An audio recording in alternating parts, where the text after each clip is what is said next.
Welcome to the National Czech and Slovak Museum. Today's concert features two musicians, but it will be two combinations of two different duets. The first piece on today's concert will be performed by Bryce Christensen on violin and Mike Hall on piano. It is entitled A Spiritual. It is transcribed by Fritz Kreisler for violin, but the tune is composed by Dvorak. The second piece will be performed by Mike Hall on violin, and my name is Beth Hoffman, and I will be playing piano. The name of the piece is Romance in F minor by Dvorak. Hi, I'm Bryce Christensen. And I'm Mike Hall. For this project, each of us, in addition to playing, has had multiple roles. My role has been to be doing the videos, and Bryce is our researcher historian, so I'm going to be asking him some questions about the music we're playing today. So Bryce, who was Antonín Dvořák and what was he famous for? Well, he was a very famous composer of music who lived in Europe during the 1800s. He was born and raised in the country which we now call the Czech Republic. Czech Republic is located in Eastern Europe, next to Germany and Poland. The area where Dvořák lived in the Czech Republic is called Bohemia. Dvořák is famous because he achieved worldwide recognition for his music. So when was Dvořák born and when did he die? He was born in the year 1841 and he died in 1904. He lived to be 62. What type of music is Dvořák famous for? He was famous as a composer of classical music. What's classical music? Well, that's a big question there, but I'll try to answer it. Classical music is a type of music that was originally written by composers in European countries over the course of many centuries, and the music is highly organized and complicated. It has different styles depending on what time period the music was written. Classical music is still being written by composers today. Classical music is written for symphony orchestras, for smaller groups of musicians that play instruments, or for individual players of instruments. Classical music is also written for voices as well. When voices are used, they are often used with instruments. The greatest composers have a special gift for creating beautiful melodies. They also have a special gift for adding music from a variety of instruments and voices together with these melodies to create a beautiful sound. What style of music did Dvořák's music belong to during the time period that he lived? Dvořák lived in the time period called the Romantic era. This period was approximately from 1800 to 1910, so about 110 years. The Romantic era was based on the ideas of Romanticism. Romanticism in music emphasizes the intense emotional nature of music. One of the ways that this is expressed in music is by creating longer, flowing melodies that are highly emotional in nature. Romantic music also is sometimes highly dramatic, and this drama can be created in a variety of ways. One of the ways to create drama in music is through sudden changes in how loud or soft the music is played, or by suddenly shifting the mood. Composers can also hide the drama by increasing the difficulty level of the music. This creates more challenges for the performer, as we all know, and heightens the emotional tension felt in the music. Romanticism was not only expressed in music, but in art and literature as well. So what was Dvořák's childhood and early adulthood like? Well, he had a nice childhood. He was born in a small village near the city of Prague, which was the capital of Bohemia. So he really had an ideal because he lived near a major city, but yet he had the small town life.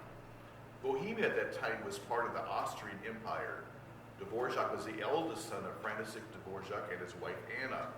Dvořák was baptized as a Roman Catholic in the village church. Dvořák's father worked as a butcher, an innkeeper, and a professional player of the zither. So he was a busy man. The zither is a thin, flat-shaped instrument that has many strings stretched over it. The zither is played by either plucking or strumming strings. In 1847, when Dvořák was 6, he entered primary school and was taught to play the violin. He showed a lot of talent on the violin and played in the village band at church. The village band played music that was popular with the common people of Bohemia for many generations. This type of music is known as folk music. It was during these early years that Dvořák's strong Christian faith and his love for Bohemian folk music was nurtured, and which so strongly influenced his music. At the age of 13, Dvorak was sent to another town to live with his uncle so he could learn the German language. German was the language that was spoken throughout the Austrian Empire. Dvorak was also very fortunate in being able to take organ, piano, and violin lessons from his German language teacher. How convenient. His teacher taught him important lessons on how music is put together and introduced him to the composers of the time. His German language teacher was also the town's church organist and would sometimes allow Dvorak to play the organ at the services. So he had quite the complete education there. At the age of 16, Dvorak's father allowed his son to become a musician on the condition that he should work towards a career as an organist. Dvorak moved to Prague to study at the organ school. He graduated from the organ school second in his class. During the time of his organ studies and afterward, Dvorak also played as a violist in numerous bands and orchestras in the Prague area. In 1862, he was hired as a violist in the Prague Provisional Theater Orchestra. Dvorak was so poor that he could hardly afford concert tickets, so by playing in the orchestra, it gave him a chance to hear the great operas of the day. Dvorak supplemented his income by giving piano lessons. It was during this period in Prague that Dvorak first began to seriously compose music. So how did Dvorak become famous around the world as a composer after being poor for so many years of his life? Well, we'll start with the year 1871. Dvorak gave up his job in the Provisional Theater to devote more time to composing. By 1873, Dvorak had achieved success in Prague as a composer, but was still struggling financially. In 1874, he applied for and won the Austrian State Prize for Composition. He submitted 15 compositions, 2 of which were symphonies, so that's a lot of music. There were 3 members of the jury that awarded Dvorak the prize. The most famous member was Johannes Brahms, who was at the time among the most famous composers in all of Europe. Brahms is extremely impressed with the talent of Dvorak and remained so until the end of his life. And if you hear the music of Dvorak and Brahms, there's a lot of similarities there, so I can see why Brahms was very pleased with Dvorak. Dvorak again won the same prize in 1876 and 1877. The money that Dvorak won from these prizes tremendously helped him financially, and the strong support of Brahms helped Dvorak to get his music published internationally. Brahms recommended Dvorak's music to his own publisher, Simrock. In 1878, Dvorak submitted his Slavonic dances to Simrock, and this music became an immediate and great success. The music was originally written for the piano for 4 hands, which of course would mean 2 players playing on one piano, but Simrock requested that Dvorak submit a version for the whole orchestra. These dances were played in 1879 in concerts in France, England, and the United States. This was the beginning of Dvorak's international career. What types of instrument combinations did Dvorak use? Well, besides the symphony orchestra and the string orchestra, he wrote much music that featured smaller groups of bowed string instruments such as the violin, the viola, and the cello. He combined these, and sometimes he would combine these combinations with piano. Music that is written for these smaller groups of instruments is called chamber music, because this music was originally intended to be performed in a large room, which they call a chamber at the time. Dvorak is best known for writing for string quartet, which consists of 2 violins, a viola, and a cello. Dvorak also wrote for string quintet, which adds an additional viola to the group, and then he even wrote a piece for 6 string players, 2 violins, 2 violas, and 2 cellos. One of the most beautiful and elegant pieces of chamber music that Dvorak ever wrote was for 2 violins and a viola. This piece of music was named Terzetto in C major.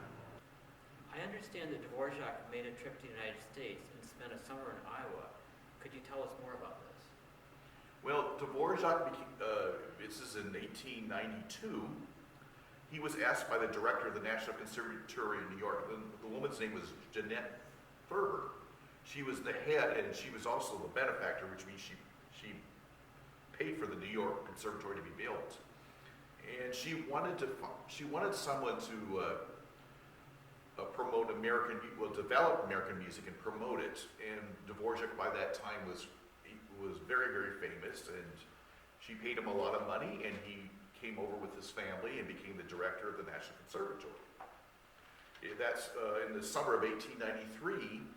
Dvorak moved to Iowa. He spent several months in the town of Spillville, Iowa, and that he was really inspired by being out in the country, listening to nature, and in fact they had an Indian, at the time there was this group from South Dakota, it was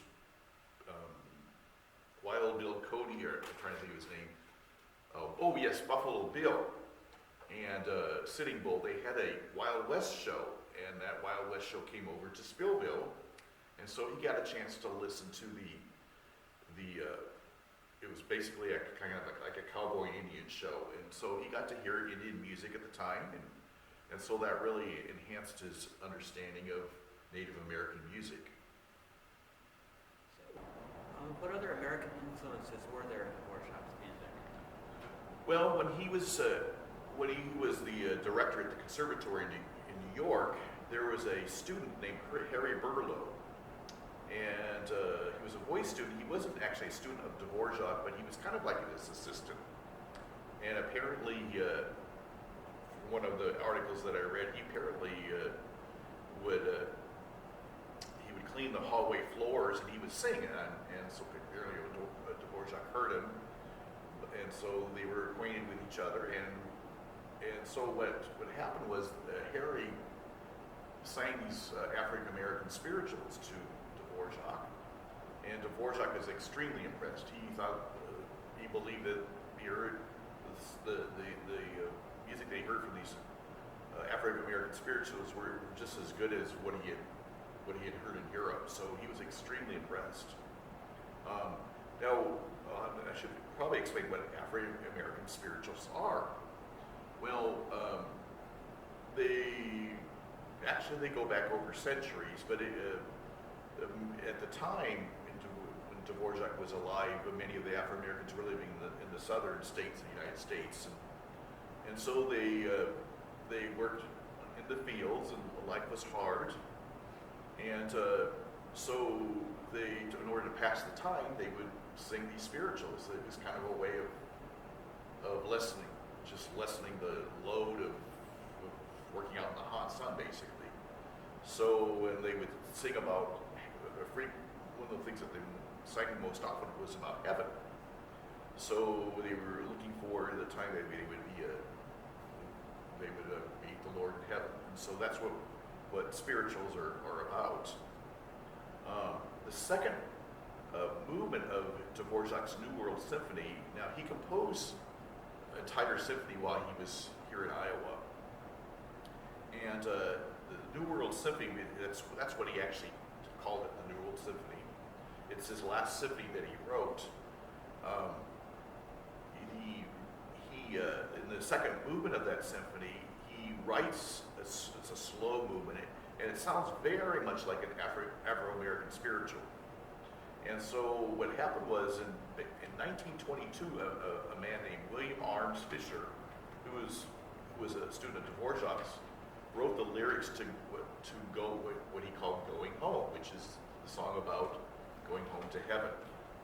And it really sounds just like a real Afro-American spiritual. So that's basically, a lot of people think that Dvorak directly wrote music after hearing the spirituals, but it was sort of, he got impressions from his assistant, Harry Burley, and by listening to all the songs that Harry Burley was singing, he got a strong impression of what Afro-American music sounded like, and he used that in his composition, the second movement of the New World Symphony.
influences did Dvorak have on American music? Well, Dvorak never ended up starting an American style of music in a direct way. What happened though was that 20th century American composers of music for orchestra started using American jazz and American folk songs in their orchestra music. So Dvorak was wanting Americans to start their own style. They didn't do it in classical music, but they did it in jazz and in the American folk songs. But they actually, well, yes, they did. They actually used it in orchestral music, but it was started off with jazz and folk music, and then it was added to the orchestra music of America at that time. George Gershwin was a very famous American composer who used jazz rhythms in his orchestra music, and Aaron Copland was another very famous composer who used American folk melodies in his orchestral music. Did any of Dvorak's students at the New York Conservatory become well known during their lifetime? Yes. There was a violinist named Will Marion Cook. He was introduced to Dvorak by Harry Burleigh. And Will Marion Cook became Dvorak's student, and then he later became a famous Broadway composer and conductor. He was a mentor to Duke Ellington, who was very famous in the 20s and 30s, 40s, and in the early part of the 20th century. Duke Ellington was a famous jazz composer, conductor, and pianist. You have mentioned that Dvorak was in many ways a bridge composer between different styles of music when you were talking to us personally. How was he a bridge composer? Well, he was a bridge between the Bohemian folk music of his childhood and the various Bohemian and Eastern European folk melodies that he used in his orchestral music and chamber music. He's also a bridge between the American folk music from African American spirituals and Native American folk melodies and the music he used in his New World Symphony and the American String Quartet. Number 3, he was a bridge to future American composers of symphonic music who used American jazz and folk styles in their music. 4, he was a bridge by being a teacher and mentor to his students who later influenced American music with their own contributions. And 5, most importantly, he's a bridge to us personally as listeners of his music, because we are able to appreciate the beautiful music which was greatly influenced by the folk music of his native Bohemia and America as well. What closing thoughts do you have about Dvorak? I have no more closing thoughts, but I'll end this presentation with Dvorak's Romance in F minor.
Thank you.